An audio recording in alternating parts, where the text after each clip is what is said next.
J'ai vu une conversation de groupe sur le téléphone de mon mari intitulée « Sans Judith ». Judith, c'est moi. Je l'ai vite ouverte, et mon cœur s'est serré. Ma belle-mère demandait à mon mari de passer la nuit avec ma belle-sœur pendant que j'étais au travail. J'ai fait défiler plus bas et j'ai vu qu'hier, il avait déjà fêté la grossesse. J'ai fait ma valise et j'ai disparu. Tout a commencé, ou peut-être devrais-je dire, tout a commencé à s'effilocher, au printemps 2014. J'avais 28 ans. Mon mari, Richard, Rich, comme tout le monde l'appelait, avait 29 ans. Nous étions ensemble depuis 6 bonnes années, mariés depuis 3. Nous étions ce couple, vous savez, le genre, celui que tout le monde montrait du doigt en disant « Vous voyez, ça peut marcher ». Nous nous étions rencontrés à l'université. J'étais enfoui dans des manuels d'ingénierie mécanique, l'une des peut-être 5 femmes de tout le programme, et il était le type charmant, vif comme l'éclair, qui excellait dans ses cours de comptabilité. Notre première vraie conversation a eu lieu lors d'une fête bruyante et collante organisée par un ami commun. Nous avons fini dans un coin, nous liant d'amitié sur le fait que la musique était vraiment horrible et partageant un gobelet en plastique de punch bon marché. Mais dès ce premier rire, il y avait ce courant entre nous, une étincelle indéniable. Rich était beau de cette manière propre sur lui, digne de confiance. Il avait des yeux bienveillants qui se plissaient quand il souriait, un air confiant qui ne versait jamais dans l'arrogance, et une façon de parler à la fois intelligente et rassurante. Il vous faisait sentir que vous étiez vu. Il m'a attiré, moi, cette nerve de l'ingénierie, silencieuse et déterminée, comme un papillon vers une flamme. Pendant ce temps, j'étais déterminée, grande, peut-être un peu trop sérieuse pour mon propre bien, avec un esprit qui essayait toujours de résoudre le prochain problème. Les gens disaient que je semblais plus âgé que mon âge, probablement parce que j'avais toujours ce regard de concentration intense gravé sur mon visage. Malgré nos différences, lui, la personne sociable, moi, la solutionneuse de problèmes, nous nous sommes juste bien entendus. Nous sommes devenus inséparables. En quelques années, nous étions mariés. Je pensais vraiment que Rich était le partenaire parfait, intelligent, solidaire et quelqu'un qui me mettait au défi de sortir de ma zone de confort. Il voulait une vie confortable et stable. Et moi, avec ma carrière et mon ambition grandissante, j'étais plus que prête à construire cela avec lui. Mais voilà ce qu'on ne vous dit pas toujours. Le mariage ne concerne pas seulement 2 personnes. Il s'agit de fusionner 2 familles, 2 histoires entières. Et la mère de mon mari, Marilyn, ne me l'a jamais laissé oublier une seule seconde. Dès le moment où je l'ai rencontrée, elle portait sa désapprobation de moi comme une broche de créateur, un accessoire permanent sur sa poitrine. Elle agissait comme si j'étais une sorte d'intrus que son précieux fils avait imprudemment ramené de la pluie. J'ai fait de mon mieux. Vraiment. Au début, j'apportais des fleurs quand je venais lui rendre visite. Je proposais mon aide en cuisine. Je lui posais des questions sur son jardin. Mais Marilyn n'avait aucun intérêt à s'ouvrir à moi. Je n'oublierai jamais le premier dîner que j'ai eu chez eux. J'étais si nerveuse que j'ai changé de tenue 3 fois. Je me suis assise en face de la table à manger polie et Marilyn m'a juste jeté ce regard glacial de haut en bas. Puis elle s'est tournée vers Rich, ignorant complètement ma présence et a dit, sa voix dégoulinant d'une fausse douceur, « Richard, mon chéri, tu mérites une femme qui sait, qui sait gérer une maisonnée. » En une phrase, elle a rejeté tout mon être, mon éducation, ma carrière, mon caractère. C'était là sa véritable introduction à moi. Elle croyait que je manquais de la domesticité, de la douce prestance qu'un comptable à l'avenir prospère devrait avoir chez une épouse. Elle voyait ma carrière non pas comme un atout, mais comme un handicap. Pourtant, malgré sa désapprobation très évidente, Rich m'a choisi. Nous nous sommes mariés, et j'avoue, une petite partie têtue de moi a ressenti un sentiment de victoire à ce moment-là. Son père, Walter, était un fantôme à sa propre table, toujours éclipsé par la présence dominatrice de Marilyn. Chaque fois que j'essayais de faire la conversation avec lui, il marmonnait juste quelques banalités sur le temps, ses yeux se tournant nerveusement vers sa femme. Je soupçonne qu'il a appris il y a longtemps à ne pas franchir la redoutable ligne de tir de Marilyn. Alors, il hochait simplement la tête et se fondait dans le décor. Puis, il y avait la sœur cadette de Rich, Brenda. Elle était mariée à une femme nommée Regina. Brenda semblait plus douce que le reste d'entre eux, avec un air fragile. C'était un fait bien connu et souvent murmuré dans la famille qu'elle et Regina luttaient contre l'infertilité depuis plusieurs années. Au début, Rich et moi avions une entente. Nous étions sur la même longueur d'onde à propos des enfants. Nous voulions attendre. Nous avions des projets. Nous voulions voyager, rembourser notre hypothèque, peut-être même économiser assez pour une petite maison de vacances. Nous voulions construire nos carrières. J'étais en bonne voie pour une promotion importante dans mon cabinet d'ingénierie, et sa carrière de comptable décollait. On a tout le temps pour les bébés, disait Rich, faisant écho à mes propres pensées. Concentrons-nous sur nous d'abord. J'aimais ça chez lui. Je pensais que nous étions une équipe construisant notre avenir selon nos propres termes. Une grande partie de moi savourait cette liberté, l'absence de contraintes sur ma vie. Je ne savais pas que nos termes étaient sur le point de devenir totalement sans importance. Avant d'en arriver à la tempête, vous devez comprendre la tristesse silencieuse qui planait toujours en arrière-plan de nos réunions de famille. Vous devez comprendre Brenda. C'était une âme douce. Vraiment. Elle avait ces grands yeux expressifs qui semblaient toujours retenir un puits d'émotion. Contrairement à sa mère, elle n'était jamais critique ou froide envers moi. En fait, elle semblait sincèrement heureuse pour Rich et moi. Mais on pouvait toujours sentir ce nuage de chagrin autour d'elle. Sa lutte contre l'infertilité n'était pas seulement un problème médical. C'était la tragédie centrale de sa vie, un sujet que Marilyn, sa propre mère, maniait comme une arme. À chaque fête, chaque anniversaire, chaque dîner du dimanche, la conversation dérivait inévitablement vers les enfants. Un cousin avait eu un bébé. La fille d'un voisin était de nouveau enceinte. Et à chaque annonce, on pouvait voir un petit morceau de Brenda s'effondrer. Elle forçait un sourire, offrait ses félicitations, mais ses yeux se voilaient. Elle devenait silencieuse, se repliant sur elle-même pour le reste de la soirée. Sa femme, Regina, était tout le contraire. Là où Brenda était douce et vulnérable, Regina était vive et autoritaire. C'est elle qui détournait la conversation, celle qui mettait un bras protecteur autour de Brenda. En surface, cela ressemblait à une loyauté farouche. Regina semblait toujours être la plus ardente défenseuse de Brenda, son roc. Elle et moi nous entendions bien au début. Nous n'étions pas les meilleurs amis, mais nous pouvions discuter. Nous parlions du travail ou d'une nouvelle série à la télévision. Elle n'était pas hostile comme Marilyn, alors je prenais ce que je pouvais. Je me souviens d'un après-midi, quelques mois seulement après que Rich et moi nous soyons mariés, j'étais chez eux pour un barbecue. J'ai trouvé Brenda assise seule sur la balançoire du patio, regardant simplement au loin. Je me suis assise à côté d'elle. « Et, ça va ?» ai-je demandé doucement. Elle m'a fait un sourire larmoyant. « Oui, je pense juste. » Nous sommes restés assises en silence une minute, le bourdonnement de la fête derrière nous. « C'est dur, n'est-ce pas ?» ai-je dit, sans avoir besoin de préciser de quoi il s'agissait. Une seule larme a coulé sur sa joue. J'ai l'impression que mon corps m'a trahi, Judith. Comme si j'échouais à la seule chose que je suis censé être capable de faire. Et maman, elle n'aide pas, elle a pris une inspiration tremblante. Chaque fois qu'elle me regarde, je sens sa déception. Mon cœur s'est brisé pour elle. J'ai mis un bras autour de son épaule. Ce n'est pas de ta faute, Brenda. Rien de tout cela n'est de ta faute. Regina est sortie alors, une assiette de nourriture à la main. Elle nous a vus, ses yeux se plissant légèrement avant de plaquer un sourire sur son visage. « Te voilà, ma chérie. Je t'ai apporté un hamburger. » Elle a tendu l'assiette à Brenda et m'a jeté un regard difficile à lire. Ce n'était pas tout à fait amical, pas tout à fait hostile. C'était possessif. Plus tard dans la nuit, sur le chemin du retour, j'en ai parlé à Rich. « Je me sens si mal pour Brenda, » ai-je dit, regardant les lampadaires défiler. La façon dont ta mère parle de vouloir des petits-enfants, c'est comme si elle remuait le couteau dans la plaie de Brenda à chaque fois. Je sais, soupira Rich. Maman est juste traditionnelle.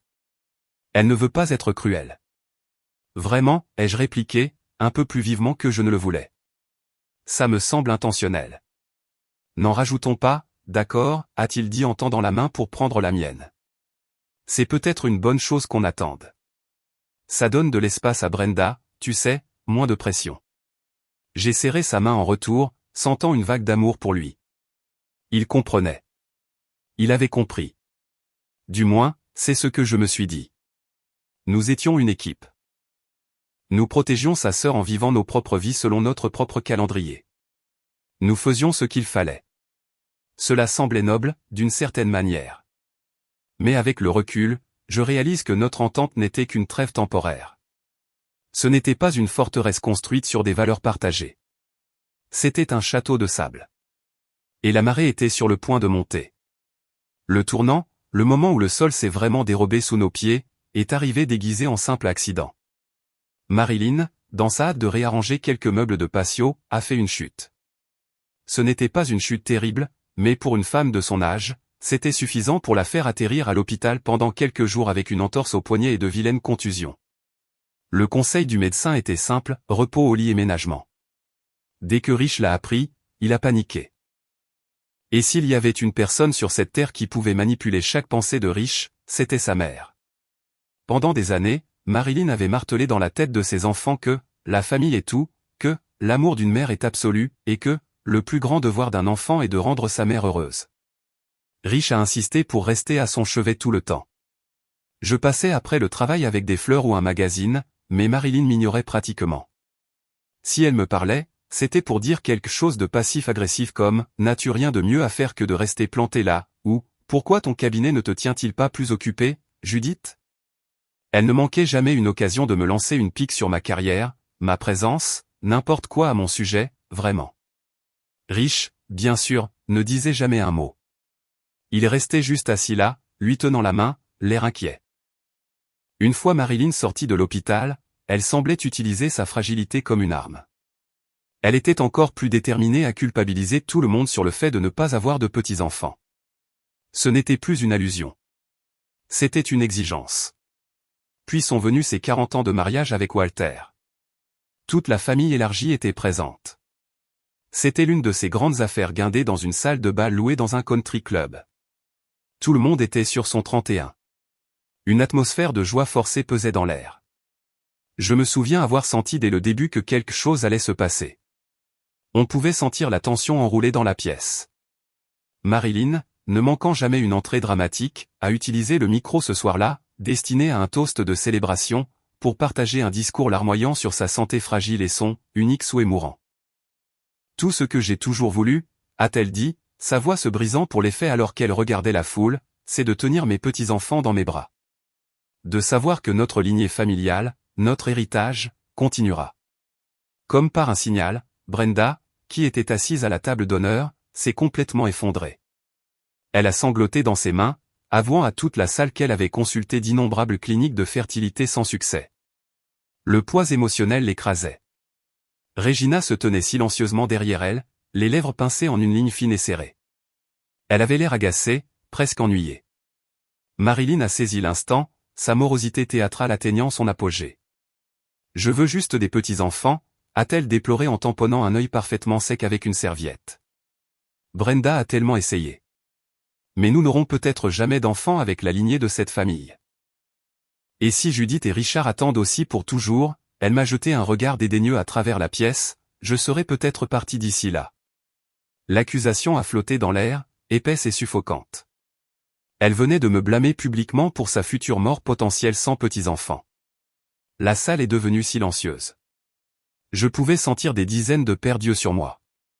Je voulais que le sol m'engloutisse. J'ai regardé Rich, le suppliant du regard de dire quelque chose, de me défendre, de nous défendre. Mais il a juste regardé son assiette, la mâchoire serrée. Il n'a rien fait. Sur le chemin du retour, le silence dans la voiture était assourdissant. Rich était visiblement contrarié, ses mains agrippées au volant. Je n'arrête pas d'imaginer ma mère allongée dans ce lit d'hôpital, a-t-il finalement murmuré, la voix tremblante. Et si elle ne tenait jamais un petit enfant, Judith? Et si Brenda ne devenait jamais mère? Il s'est tu, les yeux fixés sur la route. J'ai tendu la main et j'ai serré la sienne. On a le temps, Rich. Ne nous précipitons pas à cause d'une culpabilisation, ai-je dit doucement. Mais à l'intérieur, mon propre tourbillon de doute se transformait en un maelstrom de ressentiment. Car peu importe le calme de ma voix, j'avais appris à apprécier mon indépendance, ma carrière, notre vie à deux, juste nous deux.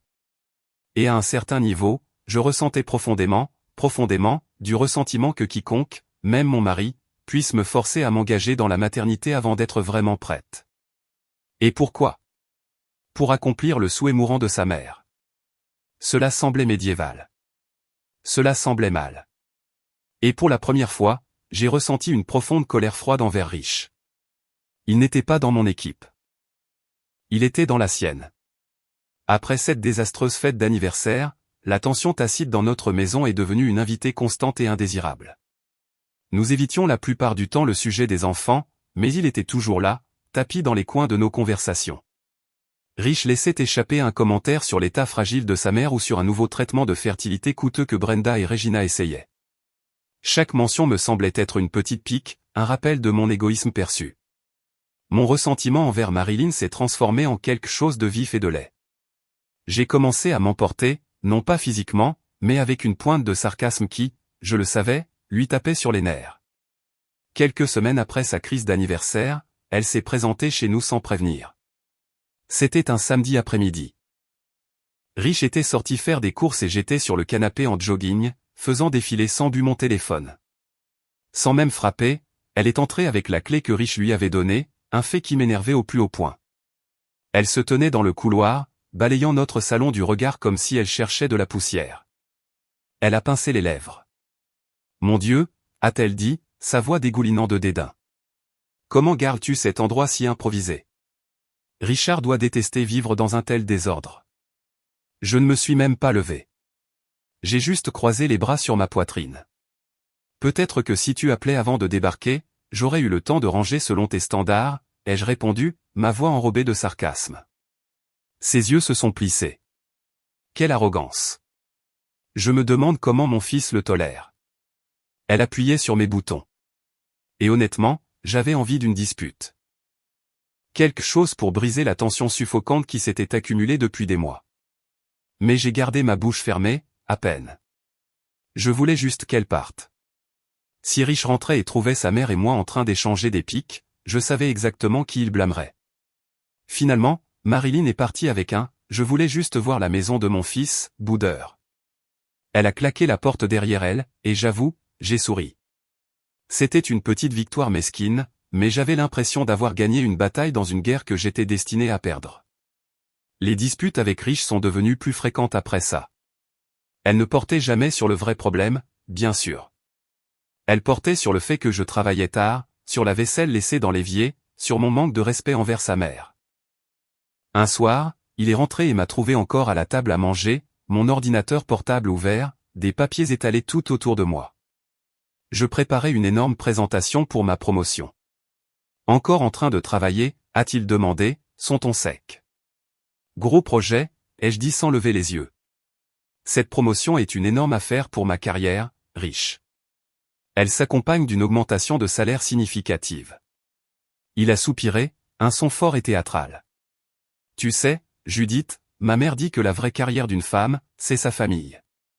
J'ai finalement levé les yeux, mon sang se glaçant. C'est ce que tu penses, Rich? Ou tu ne fais que citer ta mère encore une fois? Je pense juste que tu es peut-être trop préoccupé par toi-même, a-t-il répliqué. Ta carrière, ton confort. Tu ne vois la douleur de personne d'autre. Oh, je la vois, ai-je lâché en fermant mon ordinateur portable avec un bruit sec. Je vois la douleur de Brenda tous les jours. Et tu sais ce que je vois d'autre?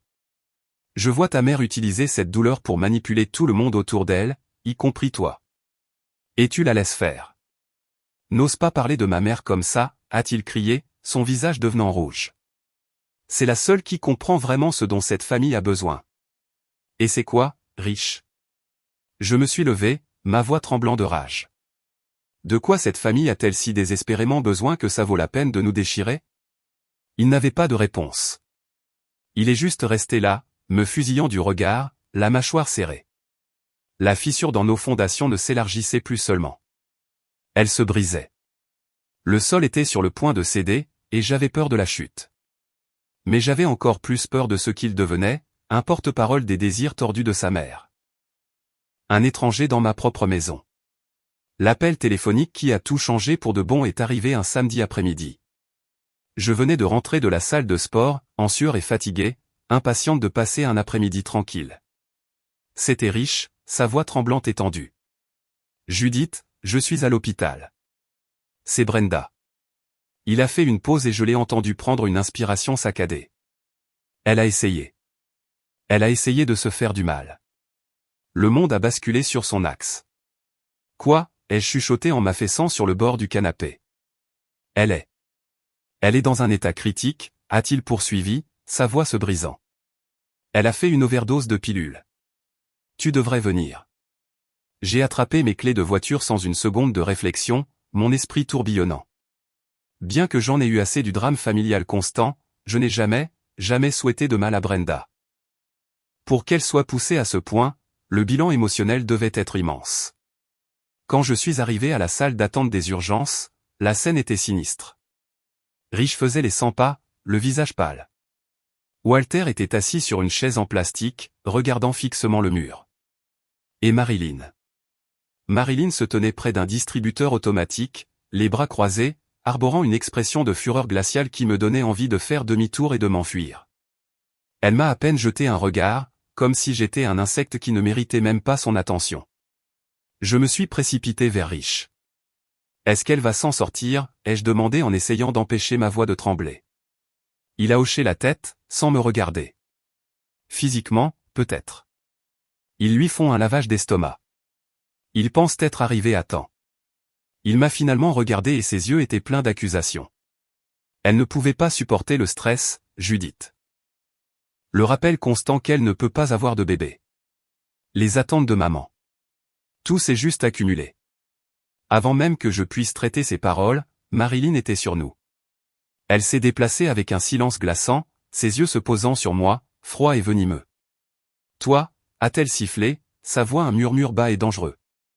Tu réalises, n'est-ce pas, que si tu faisais simplement ton devoir d'épouse et que tu donnais un enfant à mon fils, Brenda ne sentirait pas toute cette pression seule. Son audace m'a coupé le souffle. J'ai senti une bouffée de rage brûlante me monter au cou. Ce n'est pas comme ça que fonctionne la santé mentale, Marilyn, ai-je rétorqué, ma voix tremblant d'une fureur que je ne savais pas que je possédais. N'ose pas essayer de me blâmer pour la dépression de ta fille. C'est de ta faute. Ta pression constante, tes paroles cruelles. J'ai vu Rich se tendre à côté de moi, mais il ne m'a pas défendu. Il ne l'a jamais fait devant sa mère. Il est juste resté là, pris entre deux feux, un monument silencieux à sa propre lâcheté. 2 jours plus tard, Brenda est sortie de l'hôpital, toujours fragile et les yeux creux. Toute la famille élargie s'est réunie chez Marilyn pour discuter de solutions. Le salon était étouffant, tout le monde perché sur des canapés et des fauteuils, sobres et sombres. Marilyn présidait la réunion comme une reine tenant une cour solennelle, son regard peiné balayant la pièce. J'ai écouté les mêmes vieilles lamentations fatiguées. Pas de petits-enfants, le souhait mourant d'une mère, le chagrin, la tragédie. Ma patience, qui était déjà usée jusqu'à la corde, a craqué. Finalement, je me suis éclairci la gorge, ma voix plus forte que je ne le voulais. Et l'adoption, ai-je demandé en regardant directement Brenda et Regina. Ce pourrait être une merveilleuse. Adoption? Marilyn a pratiquement craché le mot. Elle l'a dit comme si c'était une malédiction. Ce n'est pas un vrai petit enfant. Nous parlons de notre lignée, de notre héritage. Ce n'est pas une option. Elle a croisé les bras, son expression finale. J'ai senti mes lèvres se retrousser en un ricanement que je ne pouvais contrôler. C'est archaïque et cruel, ne trouvez-vous pas? Un temps de silence stupéfait a rempli la pièce. Brenda avait l'air mortifiée. Walter fixait ses chaussures. Et Rich. Rich m'a fusillé du regard. Une expression de pure fureur sur son visage, comme si je venais de prononcer le blasphème le plus impardonnable. Regina, qui était restée silencieuse jusqu'à présent, a finalement parlé, sa voix douce comme de la soie, mais avec un sous-entendu d'acier.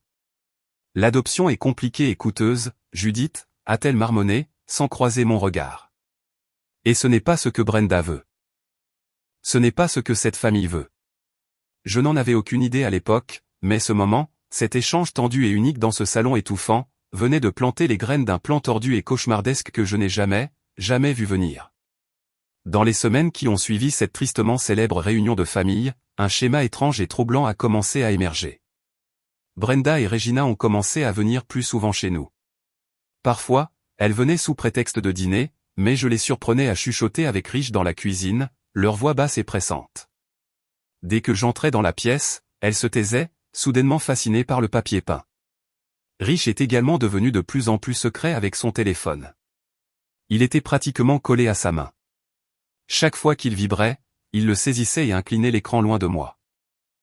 J'ai essayé de le presser, de lui demander ce qui se passait, mais il me repoussait simplement. Je parle juste avec Regina à propos de Brenda, disait-il, sa voix sur la défensive.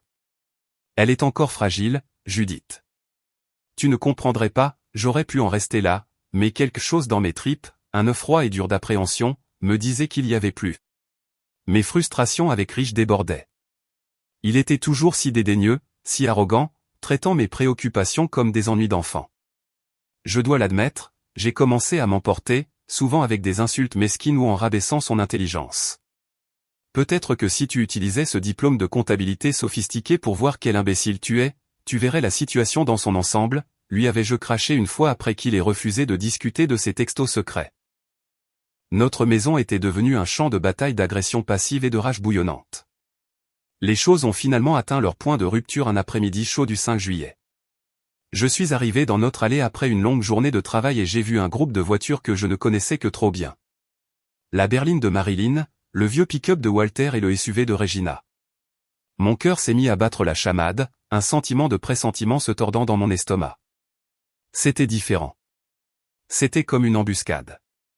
En entrant, je les ai découverts assemblés dans notre salon, arborant des expressions sombres et sérieuses. Ils ressemblaient à un jury sur le point de rendre un verdict. Mon verdict. Immédiatement, Marilyn a tourné son regard glacial vers moi. Rich, qui était assis à côté d'elle, ne voulait même pas me regarder. Il a juste hoché la tête vers un fauteuil vide. Judith, assieds-toi. Je me suis assise lentement, forçant mon visage à rester neutre, mes mains serrées en poing sur mes genoux. De quoi s'agit-il? Marilyn a répondu, sa voix portant ce silence mortel qui signifiait qu'elle était sur le point de lâcher une bombe. Nous sommes ici pour régler la question des petits-enfants, a-t-elle annoncé. Ma mâchoire s'est tendue. Vraiment? Eh bien, j'ai déjà mentionné. Elle m'a renvoyé d'un geste de la main. Nous ne discutons pas d'adoption, de éprouvette ou de l'une de ces approches contre nature. J'ai balayé la pièce du regard. Rich fixait le sol. Brenda se mordait la lèvre, l'air pâle et nerveuse. Et Regina? Regina avait l'audace de sourire. Un petit sourire suffisant et triomphant. Qu'est-ce qui se passe, bon sang, ai-je exigé, ma voix basse. Soudain, Rich a craqué, son arrogance devenant acide. Arrête de faire l'ignorante, Judith. Tu as été si têtue à propos d'avoir un bébé. Et j'en ai marre d'attendre. J'ai froncé les sourcils, complètement déconcerté.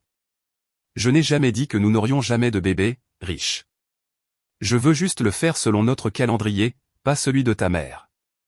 Marilyn a saisi l'instant, sa voix étrangement calme et stable. Notre solution est devenue assez simple, a-t-elle déclaré.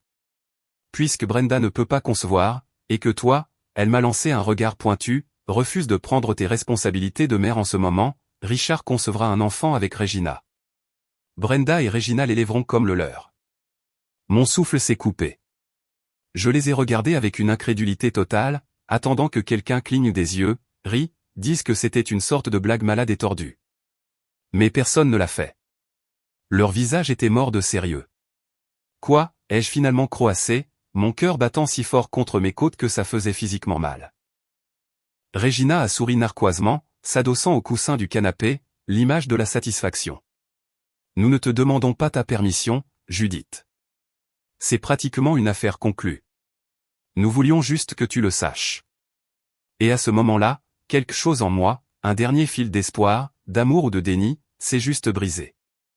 Ma fureur s'est enflammée comme un feu de paille, consumant tout sur son passage. Le choc, la blessure, la trahison. C'était une rage blanche et pure qui a alimenté une obscurité en moi que je n'avais jamais connue. J'ai fusillé du regard Rich, mon mari, l'homme qui était censé être mon partenaire, mon défenseur. Alors c'est ça, ai-je dit, ma voix dangereusement calme. Vous vous réunissez tous derrière mon dos et vous élaborez ce plan ignoble et tordu, et je suis la dernière à le savoir. Il a eu le culot de hausser les épaules, sa voix sèche et froide. C'est pour Brenda. Elle est déprimée. Elle a essayé de se suicider. Tu te souviens? Ce bébé lui donnera de l'espoir. Toi, Judith, tu es égoïste. Tu l'as toujours été. Marilyn a sauté sur l'occasion, sa voix dégoulinant d'un poison moralisateur. Tu devrais être reconnaissante que nous t'incluions dans tout ça. Tu peux rester ou partir. Le bébé sera de cette famille, avec ou sans toi. Avec ou sans moi. Les mots ont résonné dans ma tête. Ils m'avaient déjà exclu de l'équation.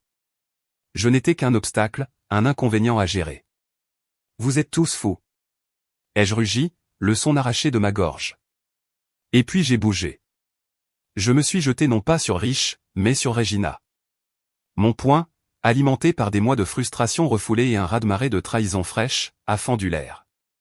Elle a été prise complètement au dépourvu, et mon coup de poing a atterri en plein sur sa mâchoire, l'envoyant s'étaler en arrière sur le tapis avec un cri de surprise. Brenda a crié. Rich s'est jeté sur moi, m'attrapant le bras, mais je l'ai repoussé, l'adrénaline parcourant mes veines comme de l'électricité. Sortez, ai-je beuglé, ma voix résonnant contre les murs de ma propre maison. Sortez de ma maison, tous. Ils se sont relevés en se bousculant et ont fui, une retraite chaotique remplie d'insultes lancées et de cris de panique. Marilyn a hurlé alors que Walter la traînait pratiquement par la porte. Tu es une épouse indigne. Mon fils mérite mieux. Brenda sanglotait hystériquement et Regina marmonnait des jurons en se tenant la mâchoire meurtrie, me fusillant du regard avec une haine pure dans les yeux. Rich a été le dernier à sortir en trombe du salon. Il n'a cependant pas quitté la maison. Il a fait irruption dans notre chambre, son visage tordu par une colère qui reflétait la mienne. Je l'ai suivi, claquant la porte de la chambre derrière nous, nous piégeant dans la cocotte minute de notre mariage en ruine. Tu les laisses te manipuler pour coucher avec ma belle-sœur, ai-je crié en m'avançant vers lui. Comment peux-tu même envisager quelque chose d'aussi dégoûtant, d'aussi ignoble? Il m'a fusillé du regard, ses cheveux en bataille, sa poitrine se soulevant. Tu n'as aucune idée du désespoir de Brenda. Et toi, avec ta grande carrière et ton arrogance, tu n'envisagerais jamais la maternité selon le calendrier dont nous avons besoin. Ma mère a raison. Elle pourrait mourir n'importe quel jour sans voir un petit enfant. Tu es trop aveugle et égoïste pour t'en soucier. C'est moi l'aveugle? J'ai ri, un son dur et cassé. C'est toi qui as cédé à cette mère misérable à toi. Es-tu si gâté et plein de suffisance que tu ne vois pas à quel point ce plan est dégoûtant? Notre dispute a tourné en rond, une tornade de cris et de jurons, et des années de ressentiments non dits. C'était laid. C'était brutal. Finalement, il s'est précipité dans la salle de bain principale et a verrouillé la porte. Je suis resté là un instant, mon corps tremblant, écoutant le son de sa respiration saccadée à travers la porte. Puis je me suis retourné, j'ai quitté la maison, je suis monté dans ma voiture et j'ai juste conduit. J'avais besoin de me calmer. Ma colère me semblait mortelle, et une partie tordue de moi était dégoûtée de voir à quel point c'était exaltant de tout laisser sortir enfin. Mais sous cette colère, il y avait un frisson profond qui ne me quittait pas. Mon mari les avait choisis. Il avait choisi un plan si moralement tordu qu'il frisait la pure folie. Et je savais avec une certitude qui me terrifiait que plus rien ne serait jamais comme avant. Le lendemain a été un flou. J'ai appelé pour dire que j'étais malade au travail, quelque chose que je ne faisais presque jamais. Je ne pouvais pas affronter les gens. Je ne pouvais pas prétendre que tout était normal. J'ai conduit jusqu'à un petit bistrot de l'autre côté de la ville et j'ai appelé ma meilleure amie, Hélène. Nous étions amis depuis l'université, et c'était la seule personne sur qui je pouvais compter pour une vérité sans phare. Je me suis assise là, sirotant un café tiède, et j'ai raconté toute la confrontation horrible. Hélène a juste écouté, sa mâchoire pratiquement sur la table. Putain de merde, Judith, a-t-elle finalement dit quand j'ai eu fini. C'est plus que tordu. C'est de la folie sectaire. Elle a tendu la main sur la table et m'a serré la main. Écoute-moi. Tu pourrais avoir besoin de t'éloigner un moment. Tu dois te séparer de cette toxicité. J'ai fixé ma tasse de café. Et les laisser penser qu'ils ont gagné? Pas question. Mon esprit évoquait déjà des images de la façon dont je pourrais les saboter, comment je pourrais leur faire payer de m'avoir humilié dans ma propre maison. Une impulsion sombre et vengeresse commençait à prendre racine dans les ruines de mon cœur. Hélène m'a jeté un regard vif. Fais attention, Judith. Cette rage te dévorera vivante. Tu dois penser intelligemment, pas seulement avec colère. Elle avait raison, mais j'étais trop furieuse pour écouter.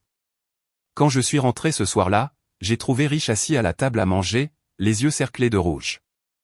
Il avait l'air de ne pas avoir dormi. Maman est de nouveau à l'hôpital, a-t-il chuchoté, sa voix rauque. Elle a eu un vertige. Le stress. J'ai croisé les bras, une coquille froide et dure se formant autour de mon cœur. Et alors? Ai-je dit sans embâche. Les mots me semblaient étrangers et cruels en sortant de ma bouche, mais je ne pouvais pas m'arrêter. La vieille peau peut crever, ça m'est égal. Il s'est raidi, le choc gravé sur son visage. Comment peux-tu dire ça? Parce que c'est une harpie manipulatrice, ai-je lâché, le venin sortant de moi. Et tu es tout aussi mauvais de la laisser te convaincre de tout ça. Rich s'est levé, sa chaise raclant bruyamment le sol, ses yeux flamboyants. N'ose pas parler de ma mère comme ça. C'est la seule qui m'aime vraiment. Tu as toujours été trop préoccupé par toi-même, ta carrière, ton précieux confort pour voir la douleur de quelqu'un d'autre. J'ai répliqué, ma voix dégoulinant de mépris. Et toi? Oh, tu es altruiste, n'est-ce pas? Bien sûr. Rien de plus altruiste que de se porter volontaire pour coucher avec ta belle-sœur pour l'approbation de ta mère. Et puis il l'a fait. Il m'a giflé. La piqûre sur ma joue a été instantanée, vive et choquante. Ce n'était pas une gifle forte, mais ce n'est pas la douleur physique qui m'a stupéfié. C'était l'acte lui-même. La ligne qui avait été franchie. L'éclatement final et irrévocable de ce qui restait entre nous. Une fraction de seconde, j'ai envisagé de riposter. J'ai ressenti l'envie de frapper en retour, de griffer, de me battre. Mais j'ai serré les poings le long de mon corps, refusant de céder à cette impulsion. Au lieu de ça, un calme glaçant m'a envahi. Vas-y, ai-je sifflé, ma voix basse et stable, ce qui semblait l'effrayer plus que mes cris ne l'avaient fait. Défends le plan malade de ta mère. Tu es pourri, Rich. Tout comme elle. Les larmes lui sont montées aux yeux, mais il a refusé de les laisser couler. Je te déteste, a-t-il craché, la voix chevrotante. Puis il est passé devant moi, a attrapé ses clés sur le comptoir et est sorti, claquant la porte derrière lui. Je suis resté là longtemps, sans bouger, une main touchant doucement ma joue. Ça ne faisait même plus mal. Je ne ressentais rien. La colère était partie, remplacée par une certitude froide et claire. C'était fini. L'homme que j'avais épousé avait disparu, remplacé par cet étranger, cette marionnette. Et à ce moment-là, j'ai su que je devais partir. Pas seulement pour un petit moment, comme Hélène l'avait suggéré. Je devais partir pour de bon. Pendant quelques jours, notre maison a été une zone de guerre froide. Nous vivions comme des fantômes sous le même toit, parlant à peine, nous déplaçant dans les pièces comme si l'autre personne n'existait pas. Lorsque nos chemins se croisaient dans le couloir ou la cuisine, l'air crépitait de remarques acerbes et de regards furieux. Je dormais dans la chambre d'amis. Le silence était épais de rage non exprimée. Je passais mon temps au travail, restant tard, prenant des projets supplémentaires, n'importe quoi pour éviter de rentrer à la maison. La maison n'était plus un sanctuaire. C'était la scène du crime. Puis, dans un geste qui m'a complètement prise au dépourvu, Rich s'est excusé. Il est rentré un soir alors que je me préparais un simple dîner, juste des pâtes et un pot de sauce. Il a frappé à la porte de la chambre d'amis où j'avais trouvé refuge. J'ai ouvert avec hésitation. Je n'aurais pas dû te gifler, a-t-il dit, sans croiser mon regard. Il fixait un poing sur le mur au-dessus de mon épaule. Et je suis désolé pour les choses que j'ai dites. Je me suis appuyé contre le cadre de la porte, les bras croisés, mon visage un masque illisible. J'avais passé les derniers jours à planifier ma stratégie de sortie dans ma tête, à parler à un avocat en divorce que mon amie Hélène avait recommandé. J'étais juste en train de régler la logistique. Ces excuses semblaient inopportunes. Pourquoi ce changement de cœur soudain, ai-je demandé, ma voix plate.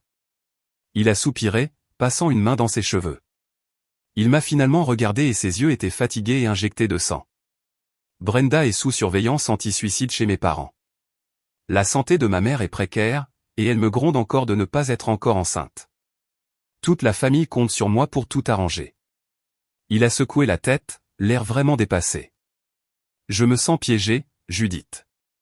Mais je ne peux pas les trahir. C'est ma famille. Je l'ai étudiée attentivement. Sa fatigue semblait réelle, mais il y avait toujours cette inclinaison pleine de suffisance de son menton. Tu te sens coupable. C'est évident, ai-je répondu, ma voix toujours dépourvue de chaleur. Mais regrettes-tu le plan? Ce projet avec Regina. Il a dégluti difficilement. Maman insiste que c'est le seul moyen. Je ne suis plus sûr. Arrête tes bêtises, Rich, ai-je dit, ma voix basse et vive. Tu n'es pas un enfant. Tu peux t'éloigner de cette folie. Mais tu ne le feras pas, n'est-ce pas? Sa lèvre a tremblé. Parce que si je m'en vais, qui aidera ma sœur? Elle est si fragile, Judith. Tout ça pourrait la tuer. Je l'ai regardée un long moment. Je me suis souvenu des débuts de notre relation. L'homme qui avait semblé si fort et indépendant. Où était-il passé? Avait-il jamais vraiment existé? Ou attendait-il juste d'être réabsorbé dans l'orbite dysfonctionnelle de sa famille? Malgré ma rage, une petite partie idiote de moi, la partie qui se souvenait encore de l'homme dont j'étais tombée amoureuse, a ressenti une lueur de quelque chose. Pas de la pitié exactement, plutôt une sombre curiosité. Je voulais voir s'il restait quelque chose de lui à sauver. Et une autre partie plus sombre de moi voulait reprendre le contrôle. Je voulais être celle qui déciderait du sort de cette famille, pas Marilyn. Finalement, j'ai laissé échapper une longue et lente respiration. Très bien, ai-je dit, le mot ayant un goût de cendre dans ma bouche. Nous commencerons à essayer d'avoir un bébé. Notre bébé. Mais à une condition. Il a cligné des yeux, ses yeux écarquillés de surprise. Sérieusement? Tu envisagerais ça? J'ai haussé les épaules, un pouvoir froid s'installant en moi. Si ça fait taire ta mère et que ça t'éloigne de cette parodie avec Regina, oui. Ce plan est définitivement abandonné. Tu comprends? Son visage s'est illuminé de ce qui ressemblait presque à du soulagement, mais il y avait aussi de la suffisance dans ses yeux, comme si cette concession de ma part lui était due. Comme si mon corps n'était que la solution au problème de sa famille. Et dans les coins les plus sombres de mon cœur, je savais que je ne l'avais offert que parce que je voulais le garder sous mon contrôle, l'empêcher de donner une partie de lui-même à quelqu'un d'autre. Nous avons scellé notre trêve fragile et toxique. Cette nuit-là, nous avons partagé un lit pour la première fois depuis des jours. Notre intimité semblait chargée de désespoir et de dynamique de pouvoir plutôt que d'une affection sincère. Pourtant, nous avons fait semblant. Nous avons fait semblant d'avancer. Nous construisions un nouvel avenir. Mais tout ce que nous faisions vraiment, c'était de construire une cage plus élaborée. Pendant les 6 mois suivants, j'ai joué le rôle de l'épouse dévouée et indulgente. C'était la performance la plus épuisante de ma vie. J'ai donné à Rich tout ce qu'il voulait. S'il mentionnait vouloir un nouveau barbecue pour le jardin, je commandais le modèle haut de gamme. Quand il parlait de vouloir prendre des vacances, je nous réservais un week-end dans un complexe hôtelier de luxe. Je me suis jeté dans ce rôle, le comblant des conforts et des luxes que mon bon salaire pouvait se permettre. Il a absorbé l'attention, devenant de plus en plus suffisant et satisfait de lui-même chaque semaine. C'est exactement ce dont nous avions besoin, disait-il en se penchant pour me donner un baiser superficiel sur la joue après que je lui ai offert une nouvelle montre. Il agissait comme si ces cadeaux lui étaient dus, une récompense pour sa volonté de travailler sur notre mariage. Moi, de mon côté, je tirais une sorte de satisfaction malveillante de cette comédie. Oui, j'étais celle qui se pliait en 4, mais j'appréciais le sentiment de pouvoir que cela me donnait. J'étais celle qui finançait ce style de vie, et je faisais miroiter la possibilité d'une grossesse devant eux tous comme une carotte, leur laissant penser que j'essayais, que j'étais presque prête à leur donner ce qu'ils voulaient. Pendant tout ce temps, j'étais secrètement toujours sous contraception, alimentant mon sentiment de supériorité. Marilyn, se remettant de son vertige, a été exceptionnellement silencieuse pendant ces mois.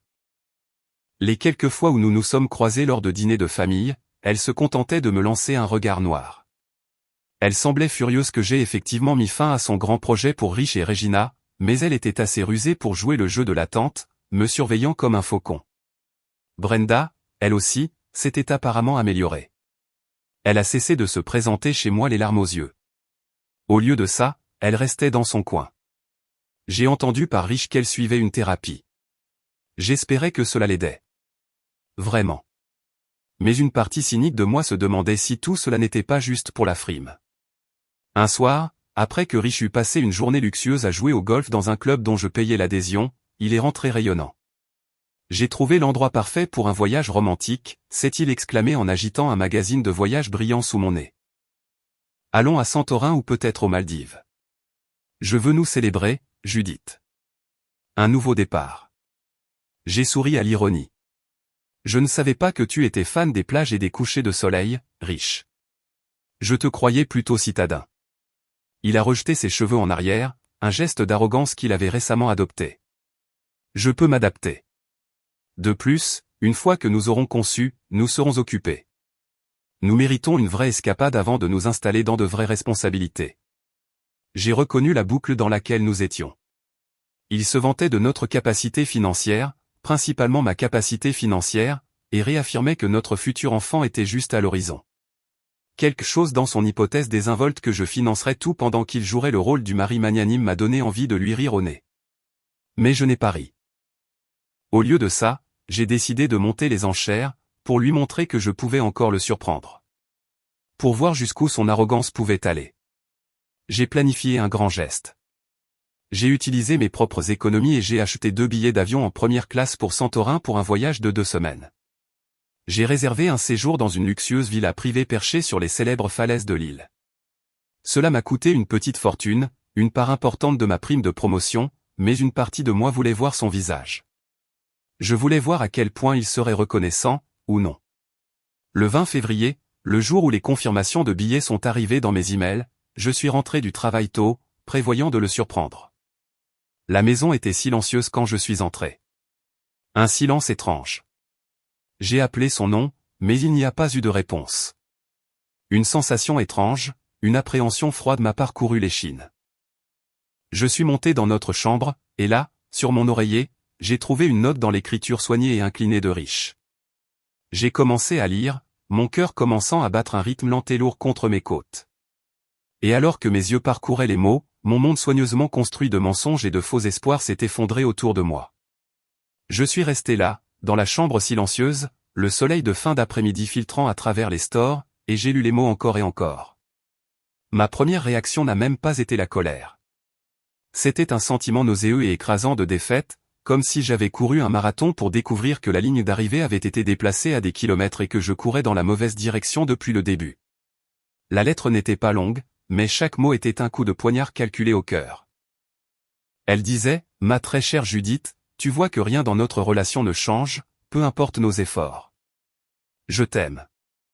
Vraiment. Mais j'aime aussi ma famille. Et je ne peux pas rester là et regarder ma sœur souffrir plus longtemps. La santé de ma mère est précaire. Ils ont besoin que je fournisse un héritier à notre lignée, un qui appartiendra à Brenda et Regina puisque le corps de Brenda ne peut pas le porter. Nous avons déjà essayé de raisonner avec toi, mais je réalise maintenant que tu ne seras jamais vraiment d'accord. Tu mettras toujours tes propres besoins, ton propre calendrier en premier. C'est pourquoi je fais cela selon mes propres termes. Je pars pour un mois. Regina, mes parents et moi serons hors de la ville. Nous ne te dirons pas où nous allons car tu essaierais seulement d'interférer. Je dois faire ça pour Brenda, pour ma mère, pour notre famille. Ne t'inquiète pas, ça ne doit pas nous changer. Je reviendrai quand Regina sera enceinte, et nous pourrons faire comme si rien ne s'était passé. Le bébé sera à eux pour l'élever. C'est ma décision finale. Et je sais que tu m'aimes assez pour le comprendre avec le temps. N'essaie pas de me trouver, Judith. Je suis désolé. Tout mon amour, Riche. Je suis resté là, le bout de papier tremblant dans ma main. Il les avait choisis. Il l'avait choisi, Regina. Il avait choisi sa mère. Tout mon plan, ma pathétique tentative de le contrôler avec des cadeaux somptueux et une fausse promesse. Tout était sans valeur. Il voulait quelque chose de complètement différent. Il voulait se prouver à sa mère, apaiser sa sœur, et me garder en réserve comme un distributeur automatique pratique et bien financé. Sans réfléchir, j'ai projeté le vase de fleurs sur la table de chevet à travers la pièce. Il s'est brisé contre le mur, envoyant de l'eau et du verre s'éparpiller sur le parquet. Le son était vif et violent dans le calme de la maison.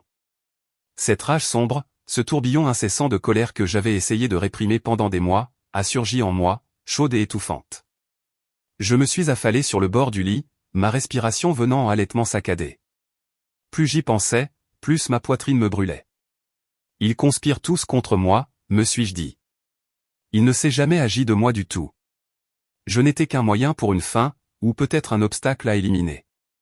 Les 6 mois de trêve n'avaient pas été une trêve du tout. C'était un mensonge. Il avait planifié ça depuis le début, m'apaisant avec de fausses excuses pendant que lui et sa famille complotaient dans mon dos. Les vacances qu'il voulait, le nouveau départ, tout cela n'était qu'une distraction. Pendant 1 heure entière, je suis resté assise là, dans le silence, relisant la note, laissant les mots cruels et condescendants s'imprimer dans mon cerveau.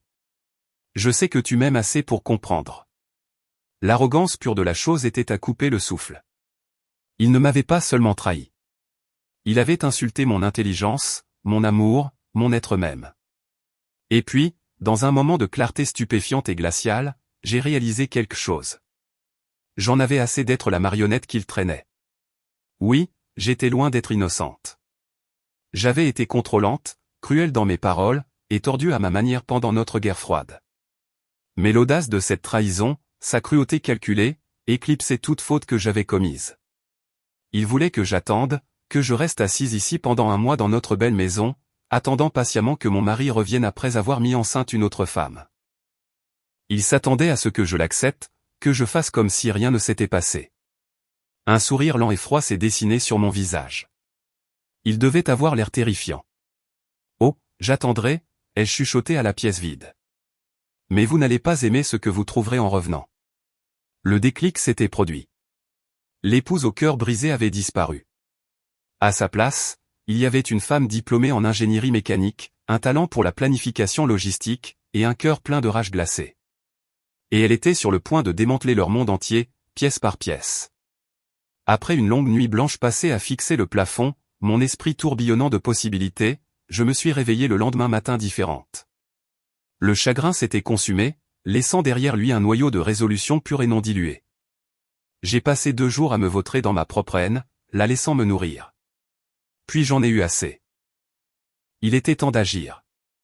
Je n'ai pas pleuré. Je n'ai pas crié. J'ai fait du café, je me suis assise à la table de la salle à manger avec mon ordinateur portable et un bloc-notes, et j'ai commencé à élaborer un plan. Mon cerveau d'ingénieur, celui qui concevait des systèmes complexes et résolvait des cauchemars logistiques, s'est mis en marche. Ce n'était qu'un autre problème à résoudre. L'objectif, un effacement complet et total. Le premier appel que j'ai passé était à Hélène. Il l'a vraiment fait, ai-je dit, ma voix plate, dès qu'elle a décroché. Il est parti. Il a laissé une note. Non, a-t-elle soufflé. Oh, Judith, je suis tellement désolé. J'arrive. Ne fais pas ça, ai-je dit rapidement. Ne sois pas désolé. Sois prête. J'ai besoin de ton aide pour quelque chose. Je lui ai exposé tout le plan. J'ai pu entendre sa vive inspiration à l'autre bout du fil. Il y a eu une longue pause. Es-tu sûr de ça? A-t-elle finalement demandé, sa voix un mélange d'admiration et d'inquiétude. C'est la politique de la terre brûlée, Judith. Ils l'ont brûlée en premier, Hélène, ai-je répondu, ma voix aussi froide que la glace. Je ne fais que saler la terre derrière moi pour que plus rien ne puisse y pousser. D'accord, a-t-elle dit, sa voix se raffermissant. D'accord. De quoi as-tu besoin de ma part? Mon appel suivant a été au meilleur avocat en divorce de la ville, celui que Hélène m'avait recommandé des semaines auparavant. J'avais son numéro enregistré dans mon téléphone sous un nom de code. J'ai expliqué la situation en fait froid et dur, la violence psychologique, la conspiration familiale, le contrôle financier, et maintenant l'abandon conjugal dans le but explicite de commettre un adultère pour concevoir un enfant avec une autre femme. Je lui ai envoyé une photo de la note manuscrite par email. Il y a eu un moment de silence stupéfait de son côté.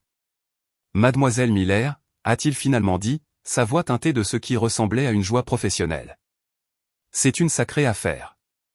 Votre mari nous a fait un cadeau sur un plateau d'argent.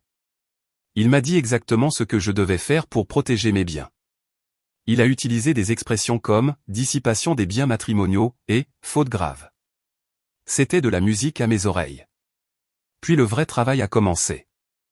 J'ai passé les 2 jours suivants au téléphone, un tourbillon de démantèlement logistique. J'ai appelé un agent immobilier, un requin que je connaissais d'un événement de réseautage. J'ai besoin de vendre ma maison, ai-je dit. Et j'ai besoin qu'elle soit vendue rapidement et discrètement, hors marché. J'accepterai une offre plus basse pour une clôture rapide et entièrement en espèces. J'ai appelé une entreprise de consignation haut de gamme pour venir vider toute la maison, meubles, œuvres d'art, appareils électroniques, même les vêtements de créateurs et les clubs de golf de riches. Prenez tout, ai-je dit à la femme au téléphone. Liquidez tout. Envoyez-moi le chèque. Je suis allé à la banque. Utilisant la procuration que Rich avait signée des années auparavant lorsque nous avions acheté la maison, quelque chose dont il avait complètement oublié l'existence, j'ai vidé nos comptes d'épargne et courant conjoints, ne laissant que $100 derrière moi. J'ai transféré toutes mes économies, mon héritage de ma grand-mère et tout l'argent de mes comptes d'investissement personnels vers un nouveau compte privé dans une autre banque. Puis j'ai fermé toutes nos cartes de crédit conjointes. Si Rich voulait revenir après sa quête tordue d'un bébé, il trouverait une coquille vide de maison, un accès nul à notre argent et une montagne de dettes à son seul nom. J'effaçais systématiquement moi-même de la vie que nous avions construite. Et à chaque appel, chaque papier signé, je sentais un poids s'alléger de mes épaules. Je n'étais plus une victime de leur drame. J'étais l'architecte de leur chute. Et je ne faisais que commencer. Les 2 semaines qui ont suivi ont été un flou de chaos coordonné. Ma maison, autrefois un symbole de notre vie commune, est devenue un terrain de préparation pour mon évasion. L'entreprise de consignation est descendue comme une équipe de vautours efficaces. Ils étaient professionnels, silencieux et impitoyables. Ils ont étiqueté tout, du canapé sur mesure dans le salon à la machine à expresso sur le comptoir de la cuisine. J'ai regardé emballer les costumes chers de Rich, sa collection de livres reliés en cuir qu'il n'a jamais lus, la télévision ridiculement grande qu'il avait insisté pour acheter. Je n'ai rien ressenti. Pas de nostalgie, pas de tristesse. Ce n'était que des choses. Des choses qui représentaient une vie qui n'était plus la mienne. Je n'ai gardé que quelques objets sentimentaux pour moi, une boîte de vieilles photographies d'avant notre rencontre, mon diplôme universitaire et un petit ours en peluche usé que mon père m'avait donné quand j'étais enfant. Je les ai mis dans 2 grandes valises avec tous les vêtements et effets personnels que je voulais garder. Hélène est venue tous les soirs après le travail, apportant de la pizza et une bouteille de vin. Elle ne posait pas trop de questions. Elle s'asseyait simplement avec moi sur le sol du salon vide, m'aidant à trier les papiers et offrant une présence silencieuse et stable qui m'empêchait de douter de moi-même. « Où iras-tu » a-t-elle demandé une nuit, en regardant l'espace caverneux et résonnant. « Au Canada » ai-je dit sans hésiter. J'ai déjà demandé un visa de travail. Mes compétences y sont en demande. C'est assez loin. Un nouveau départ. J'avais déjà démissionné de mon travail ce matin-là, invoquant une urgence familiale qui m'obligeait à déménager indéfiniment. Mon patron, qui m'appréciait, a été étonnamment compréhensif et m'a souhaité le meilleur. Le jour de la clôture de la vente immobilière a été le dernier jour que j'ai passé dans cette maison. Les nouveaux propriétaires, un jeune couple achetant leur première maison, étaient ravis d'obtenir un accord entièrement en espèces sans inspection. J'ai signé les derniers papiers chez le notaire et l'argent a été viré directement sur mon nouveau compte bancaire secret. Ce soir-là, j'ai jeté un dernier regard sur les pièces vides. Il ne restait rien, sauf quelques moutons de poussière et les légères marques sur les murs où nos photos étaient autrefois accrochées. Un sentiment de sombre satisfaction s'est installé en moi. Je ne laissais rien derrière eux auquel ils pourraient se raccrocher, aucun vestige de la vie qu'ils avaient détruite. Puis j'ai pris le vieux téléphone portable de Rich. Il l'avait laissé dans un tiroir lorsqu'il avait changé de modèle quelques mois auparavant. Je l'ai chargé, je l'ai mis dans mon bagage à main et je suis sorti par la porte d'entrée pour la dernière fois.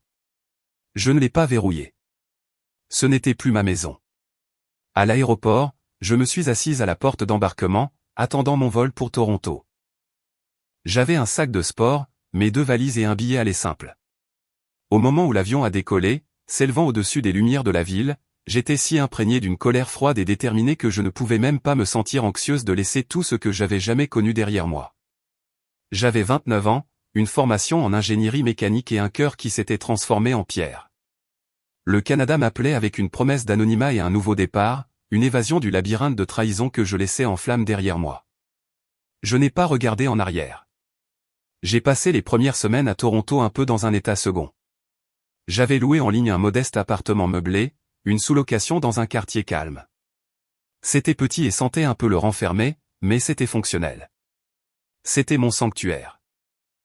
J'ai passé mes journées à me promener dans la ville, à me perdre exprès, essayant de m'acclimater aux nouveaux sons et aux nouvelles images. J'ai acheté un nouveau téléphone, j'ai obtenu un nouveau numéro et j'ai commencé le lent processus de construction d'une nouvelle vie. Malgré mes qualifications, le seul travail que j'ai pu trouver à court terme était celui d'ouvrière d'entrepôt dans une petite usine à la périphérie de la ville. Le salaire était assez décent, et le travail physique était une distraction bienvenue. Chaque jour, je soulevais des caisses, chargeais des camions et j'essayais de chasser toutes les pensées de mon ancienne vie de mon esprit. L'épuisement était une bénédiction. Il m'aidait à dormir la nuit. Puis, environ 3 semaines après mon arrivée, une curiosité morbide a eu raison de moi. J'ai sorti le vieux téléphone de riche de ma valise. Je ne l'avais pas allumé pendant tout mon voyage, mais maintenant, assise dans le calme de mon nouvel appartement, je l'ai connecté au Wi-Fi. Les notifications ont afflué. Un déluge de vieux messages et de mises à jour. L'un d'eux a particulièrement attiré mon attention. Un groupe WhatsApp familial. Le titre du groupe m'a retourné l'estomac, Projet bébé. Mon doigt a tremblé en cliquant dessus. Le dernier message était de Regina. C'est enfin arrivé, tout le monde. Après plus de 20 tentatives, nous allons avoir un petit enfant dans cette famille. Nous l'avons fait. Mon sang s'est glacé. Elle avait joint des photos. La première était de Rich et Regina debout dans ce qui ressemblait à une salle de bain d'hôtel. Il était torse nu, l'air suffisant et fier, son bras enroulé autour d'une Regina rayonnante. Elle ne portait que ses sous-vêtements, ses cheveux collés à son front par la sueur, un sourire triomphant et possessif sur son visage. La deuxième photo était un gros plan d'un test de grossesse tenu dans la main de Regina, affichant 2 lignes roses vives. Je me suis senti physiquement malade. Une vague de nausées m'a envahi et j'ai dû me précipiter aux toilettes. Bien que j'aie su sur le plan intellectuel ce qu'ils faisaient, voir les preuves photographiques, la joie pure et non diluée sur leur visage alors qu'ils célébraient leur trahison, cela s'est gravé dans mon cerveau. J'ai grincé des dents, un faible grognement s'échappant de ma gorge. La rage, pure et non diluée, vibrait dans chaque cellule de mon corps. Mais j'étais à des milliers de kilomètres. Je ne pouvais pas me précipiter et tout casser. Je ne pouvais pas leur crier au visage. Tout ce que je pouvais faire, c'était rester assise là, dans mon appartement solitaire, et regarder les images de la trahison de mon mari. J'ai fait défiler vers le haut, lisant l'historique des messages. Ils étaient remplis de détails logistiques, de suivi de l'ovulation et de mots d'encouragement de Marilyn. « Tu peux le faire, mon fils », avait-elle écrit. « Pense à la famille. » Et un autre de Walter, étonnamment, « Fais-le, c'est tout. » Ils étaient tous dans le coup. Ils étaient tous complices. J'ai éteint le téléphone, mes mains tremblantes. J'ai fait les 100 pas dans mon petit appartement pendant des heures. L'image de cette photo brûlait derrière mes paupières. Le lendemain matin, ma colère s'était transformée en une détermination engourdie et d'acier. J'étais allé si loin. Il n'y avait pas de retour en arrière. Ces photos, ce n'était pas seulement la preuve de leur trahison. C'était la pièce à conviction numéro 1 de ma procédure de divorce. Ils venaient de me donner le dernier clou pour leur propre cercueil, et j'allais prendre plaisir à l'enfoncer. Quelques semaines plus tard, le plaisir a commencé. Rich, se souvenant d'une manière ou d'une autre de mon ancien numéro de téléphone, m'a envoyé un texto. J'avais rallumé son vieux téléphone juste pour voir ce qui se passerait. Les mots ont défilé sur l'écran comme de l'acide. Mon amour, je suis rentré maintenant. Tout s'est parfaitement déroulé. Regina est enceinte de mon enfant. S'il te plaît, reviens. J'ai des nouvelles pour toi. J'ai fixé ce message pendant une bonne minute. Un seul rire dur et sardonique s'est échappé de mes lèvres. Mon amour? Il ose m'appeler, mon amour, après tout ça? L'arrogance était tout simplement stupéfiante. Puis quelques heures plus tard, d'autres messages ont suivi. Ma chérie, rentre à la maison. On doit parler. La maison est vide. Les comptes sont vides et les cartes ne marchent pas. Qu'est-ce qui se passe? J'ai besoin d'argent pour les courses. J'ai laissé échapper un autre éclat de rire rauque. Oh, maintenant tu veux que je finance l'enfant de ton beau-frère? Plutôt mourir. Il a essayé d'appeler à plusieurs reprises après ça. J'ai juste laissé le téléphone sonner, regardant son nom clignoter sur l'écran, un sentiment de satisfaction malsaine m'envahissant. Puis est venue une avalanche d'appels de numéros inconnus, de Brenda, de Regina, et puis celui que j'attendais, de Marilyn. Ma liste de blocage s'est allongée d'heure en heure. Dans leurs esprits tordus et pleins de suffisance, je faisais toujours partie de leur famille, alors ils s'attendaient à ce que je prenne le relais, que je paie les factures, que je fournisse un soutien émotionnel et que j'accueille mon mari infidèle à bras ouverts. La profondeur de leur illusion était presque impressionnante. Un soir, mon propre père a appelé mon nouveau numéro canadien. Je lui avais raconté une version très édulcorée de l'histoire, que Rich et moi avions des problèmes et que j'avais besoin d'un peu d'espace. J'ai répondu avec réticence. Judith, a-t-il dit, sa voix lourde d'un soupir. Ta mère est morte d'inquiétude. Nous avons appris par Marilyn que tu t'es enfui au Canada. Qu'est-ce qui se passe, bon sang? Rich essaie de te joindre. Il a dit que tu l'as abandonné, que tu l'as laissé sans argent. J'ai halté. Bien sûr, Marilyn les avait appelés. Papa, reste en dehors de ça.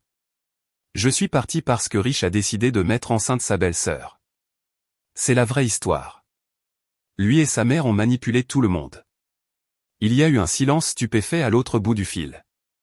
Puis d'une voix chevrotante, mon père a dit, c'est. Es-tu sûr que tu ne te méprends pas sur quelque chose, ma chérie? J'ai juré à voix basse. Je t'enverrai les photos, papa. Alors tu comprendras. Et j'ai raccroché. Un jour plus tard, il a rappelé, absolument indigné. Judith, cet homme est fou, et sa mère est un monstre. A-t-il fulminé? Je n'arrive pas à croire qu'il t'ait fait ça. Tu as fait le bon choix. Pour la première fois depuis des semaines, j'ai ressenti un petit sentiment de validation, une fissure dans ma carapace de glace. Au cours des semaines suivantes, j'ai gardé le vieux téléphone de Rich allumé juste par un désir pervers de les voir se tortiller. Les messages étaient frénétiques, passant de la confusion à la panique, puis à la rage pure. De Marilyn, ingrate irresponsable. Rich perd du poids à cause du stress que tu as causé. S'il arrive quelque chose à mon petit enfant, ce sera de ta faute. De Brenda, la prétendue victime, on veut juste que tu reviennes, Judith. Ce bébé est une bénédiction, mais il ne doit pas ruiner ton mariage. On peut tous être une grande famille. Et mon préféré, de Regina, tu crois que tu peux juste fuir tes problèmes? Tu nous dois des excuses, Judith. Grandis un peu. Je les ai tous lus avec un sentiment croissant de dégoût détaché. Je les ai tous bloqués finalement, un par un, refusant de laisser leur folie s'immiscer davantage dans ma nouvelle vie. Mon avocat a déposé les papiers du divorce, invoquant l'abandon et l'adultère. Leur famille, celle pour laquelle ils avaient sacrifié mon bonheur, était sur le point de recevoir un réveil très brutal. Ils pensaient avoir gagné. Ils n'avaient aucune idée que la guerre ne faisait que commencer. Si vous écoutez encore, pourriez-vous me faire une énorme faveur et aimer cette vidéo et commenter le chiffre ainsi dessous? Cela me permet de savoir que vous, gens formidables, êtes toujours là et que vous êtes avec moi dans ce voyage. Votre soutien est un encouragement massif pour moi. S'il vous plaît, commentez avec un 1 pour que je puisse vous voir. Et maintenant, laissez-moi vous raconter ce qui s'est passé ensuite. Je me suis installé dans ma nouvelle vie au Canada. J'ai trouvé un bien meilleur travail, un qui utilisait réellement ma formation en ingénierie mécanique. Le salaire était bon, et cela m'a permis de quitter la sous-location moisie de Toronto pour un confortable appartement en loft à Montréal. J'ai de nouveau déménagé, voulant mettre encore plus de distance entre moi et les tentatives désespérées de Rich de me localiser. Le Canada est devenu mon refuge, ma forteresse de solitude, où je pouvais lentement commencer à me reconstruire. La procédure de divorce a traîné, comme toujours. Mon avocat, un vieil ami d'Hélène, était un bulldog. Il a été choqué par mon histoire, mais m'a assuré que nous avions un dossier en béton. L'abandon de Rich, sa note de confession manuscrite et les captures d'écran de ses vils messages WhatsApp. C'était une affaire gagnée d'avance. Nous avons tout soumis. Rich a essayé de se battre, bien sûr. Son avocat a prétendu que j'avais agi par malveillance et que j'avais illégalement vidé les biens matrimoniaux. Mon avocat a juste ri. Puis, un après-midi d'automne frais, j'ai eu des nouvelles d'Hélène. C'était un coup du sort, si parfaitement et cruellement ironique que cela ressemblait presque à quelque chose sorti d'un film. Tu ne vas pas croire ça, a-t-elle dit, sa voix un murmure feutré au téléphone. Et c'est moi, ai-je dit en m'adossant à ma chaise de bureau et en regardant l'horizon de Montréal. Regina a fait une fausse couche, a-t-elle dit doucement. Elle a perdu le bébé. Apparemment, il y a eu des complications et Eh bien, c'était grave, Judith. Elle a commencé à faire une hémorragie. Ils ont dû lui faire une hystérectomie d'urgence. Je n'ai rien dit. Je suis juste restée assise là, le téléphone collé à mon oreille, un étrange vide résonnant en moi. Je n'ai ressenti aucune joie. Je n'ai ressenti aucune pitié.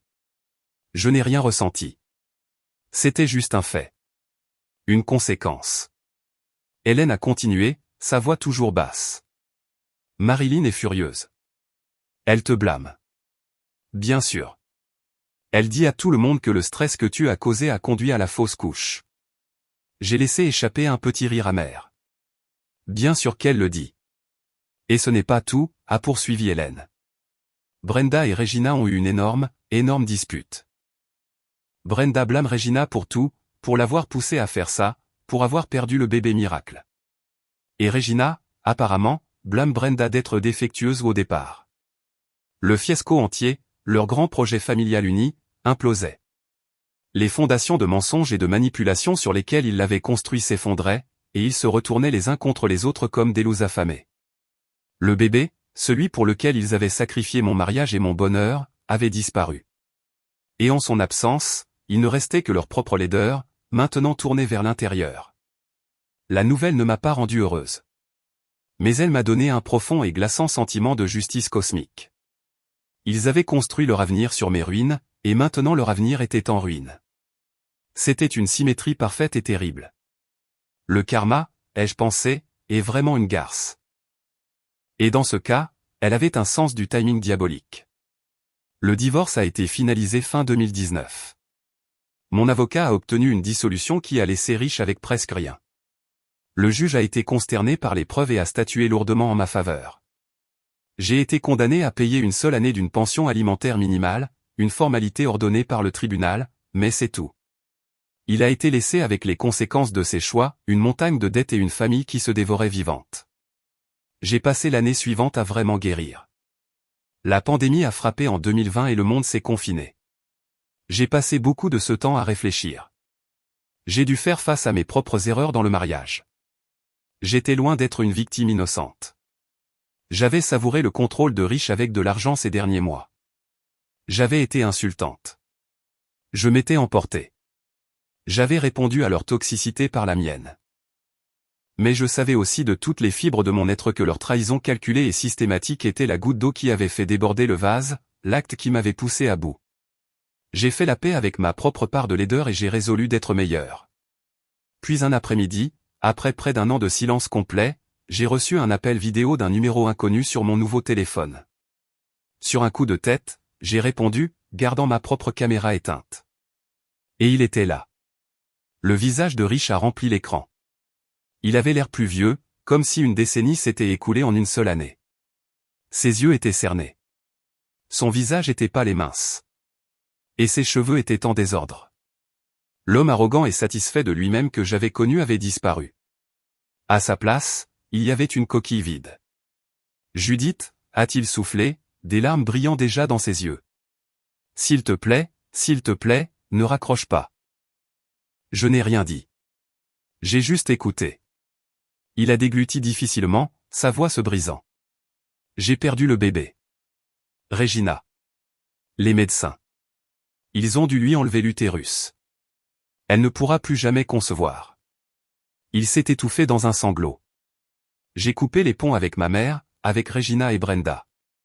Rien de tout ça n'en valait la peine. Je suis tellement désolé, Judith.